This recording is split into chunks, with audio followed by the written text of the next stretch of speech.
La grande mosquée Cheikh Zayed d'Abu Dhabi, un site dont la beauté et l'architecture attirent des milliers de visiteurs. Le président de la République, Bassirou Diomaye Faye, et son épouse ont eu droit à une visite guidée de l'une des plus grandes mosquées au monde, avec une superficie de plus de 22 400 mètres carrés. Une infrastructure construite selon la vision du cheikh Zayed bin Sultan Al Nahyan, père fondateur des Émirats arabes unis, dont l'objectif était à l'époque de créer un havre culturel accueillant et inspirant, d'où l'importance qui lui est accordée par les Émirats. Ici, les visiteurs de tous les horizons viennent admirer la beauté de la structure, mais également pour en apprendre davantage sur la religion et les croyances culturelles des Émirats arabes unis.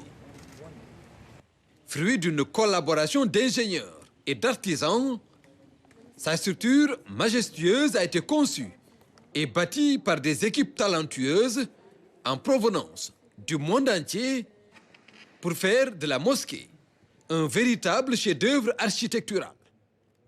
De l'extérieur, vous êtes émerveillés par les 4 minarets de 106 mètres de hauteur surplombant la mosquée. À l'intérieur, l'espace est propice au dialogue avec ses styles architecturaux qui reflètent des influences islamiques, mogholes et mauresques. La grande mosquée d'Abu Dhabi possède le plus grand tapis tissé à la main par 1300 artisans iraniens, sur lequel le président Bassirou Diomaye Faye a prié 2 rakas. Avec ses dômes en marbre blanc, ses colonnes incrustées et ses mosaïques, c'est une des rares mosquées de la région où l'accès est autorisé aux non-musulmans. Au terme de la visite, une relique de la mosquée a été offerte au couple présidentiel. Après la mosquée Cheikh Zayed, direction la zone culturelle d'Abu Dhabi.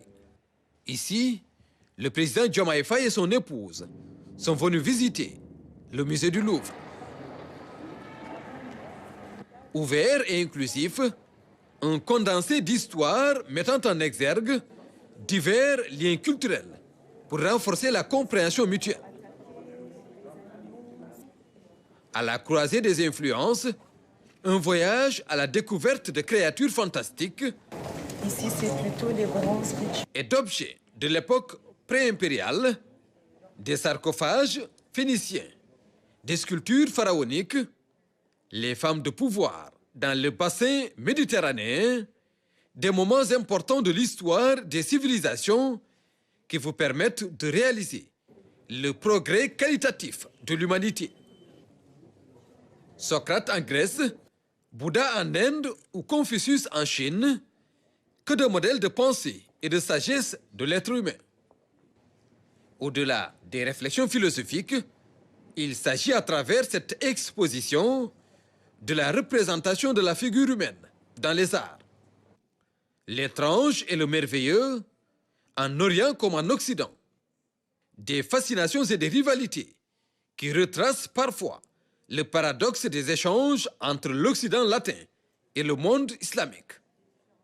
Un regard contemplatif de ces œuvres qui incarnent l'universalité, une source d'inspiration pour la politique culturelle du chef de l'État.